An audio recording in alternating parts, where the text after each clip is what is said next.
I have a can of Doomsday beans. And what are Doomsday beans, you might find yourself asking?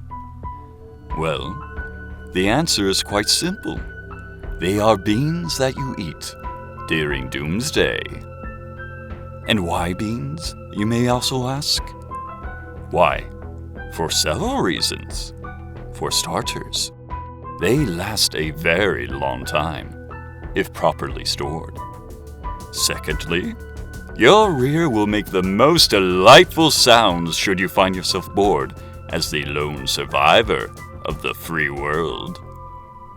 Have you stocked up on your Doomsday beans?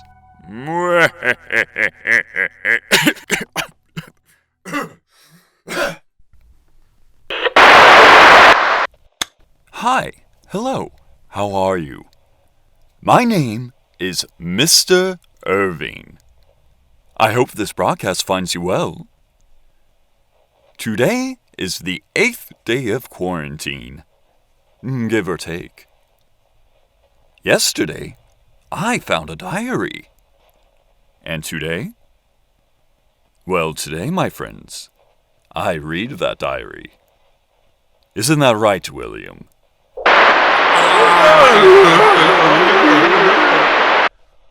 That was William. Say hello, William. William is my friend. I currently find myself in a tiny little room, separated from the rest of the world. Why? There's a pandemic, my friends. And self-isolation, whether by choice or not, is the only cure. For company, all I have is an old and possibly non-functional CB radio, an empty can of beans, and the disembodied shrieks that is my friend William. That's right, he says, best friend. Up until today, William only came to visit me every 12 hours or so, both keeping me company and making it possible for me to keep track of time. But now, he's become unusually vocal. A welcome change. Who needs time when you have friendship? It was in fact William who convinced me to read the diary that I found upon my floor. I, being the honest person that I am, said that it was a huge invasion of privacy. To which William said,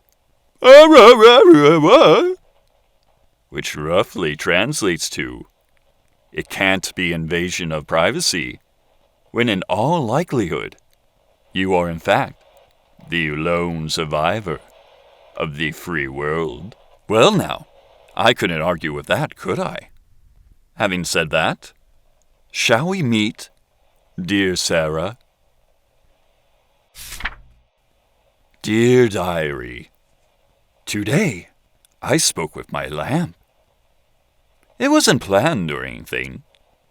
It just happened. It has been several months now into quarantine. And there I was, just taking my usual, uneasy pace around the room. Exercise is important. And then, there it was. Just standing there. Lonely, just like me. So I did the next logical thing, and I said, "Hi, how are you? Everything going well?" And that was that.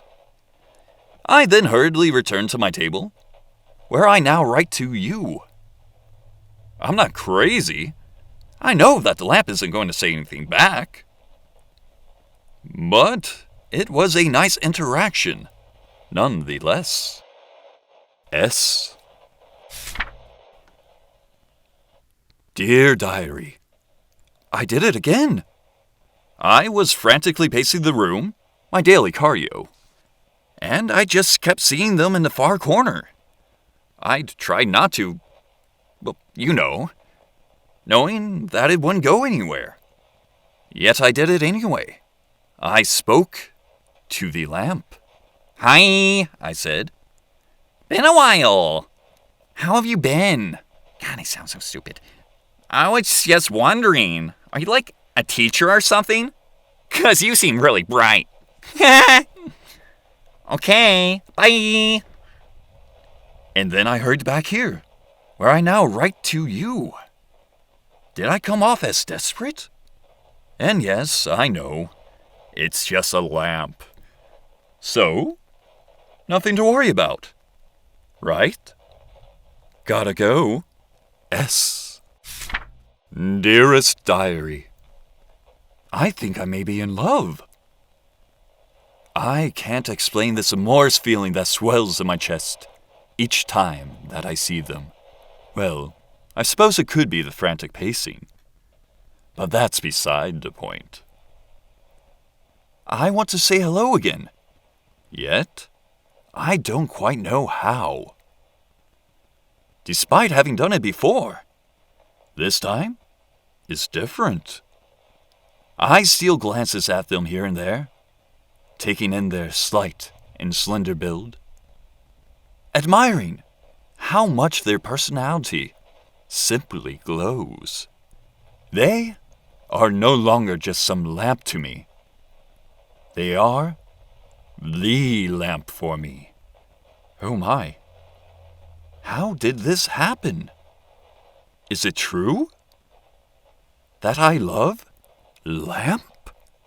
I must go now. Go and ponder the implications. S. Dear Diary, today I spoke to the lamp, and the lamp spoke back. S. Oh, dear Sarah, I hope you are all right. There seems to be no more entries past that. I'm dying to know. What happened next? Did they have a happily ever after? God knows she is not the first to fall for the alluring charm of light fixtures. I myself once knew the most fetching flashlight. My friends, I am perplexed. Sarah mentioned a quarantine in her scribings. To the best of my knowledge, there was no quarantine prior to this. What could she be talking about? And there are further questions. Oh yes. Was Sarah the previous occupant of this room, in which I am now confined? Oh dear Sarah, what happened to you? Where did you go? Please, if anyone is hearing this, please, please, please, please respond. I could really use a friend right now.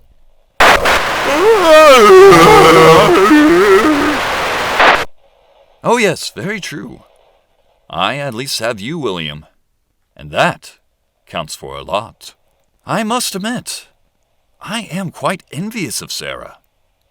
She had both a lamp and a diary to keep her company.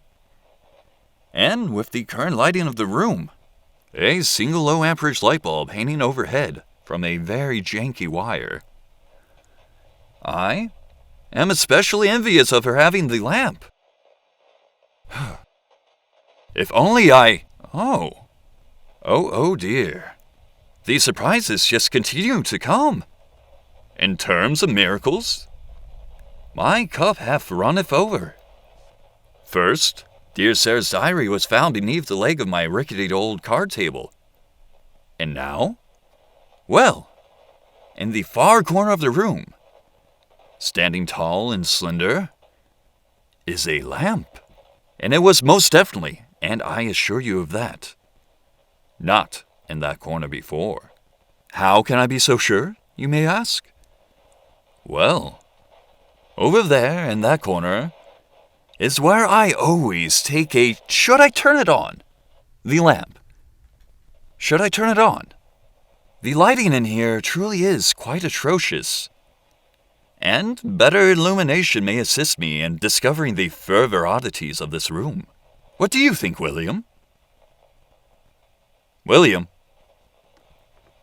William? Typical William. Never there when I actually need him, but always there when I do not. Okay, that settles it. I am going for it. While my eyes have grown quite used to this current lighting, I do look forward to not having to squint. That is, assuming Sarah's ex-lover still shines bright. Okay, I have taken hold of the chain that dangles from Mr. Lamp's, well, I suppose chin? They didn't teach anatomy of lamp in grade school. Okay, here it goes. A 1, a 2, oh my eyes! Oh no!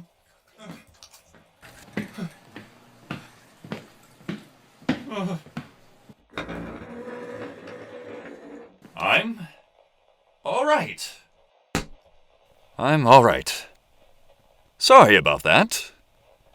Turns out that going from near complete darkness to an intense bright light is quite unpleasant.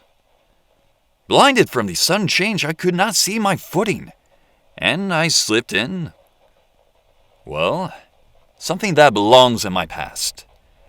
Something from behind me. And I had to pick myself back up before being able to make my way back here to you. On the plus side, Sarah's lover still lives. He really is quite bright. Well, my friends, I have grown quite sleepy from all the excitement of today, and I have made yet another discovery. In the part of my room that usually is engulfed by shadow, I have discovered a bed. I have a bed! Up till now, I had been sleeping in my chair. The desk, my only pillow. Please allow me to go make use of my most recent discovery, my most precious miracle. Well, I hope to hear from you soon. Until next time. Oh my, is this goose down? Most favorite miracle indeed. This has been one Mr. Irving asking you, have you stocked up on your Doomsday beans? This has been a Little Blue Box production. The voice of one Mr. Irving was provided by one Michael James Irving. The voice of William was provided by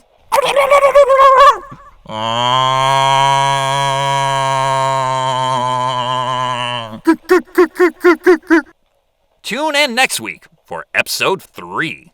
Did you enjoy today's episode? If so, please consider supporting your local artist by going to www.patreon.com/doomsdaybeans. Help keep those beans cooking, 'cause beans, baby, they ain't cheap. Thank you for your patronage.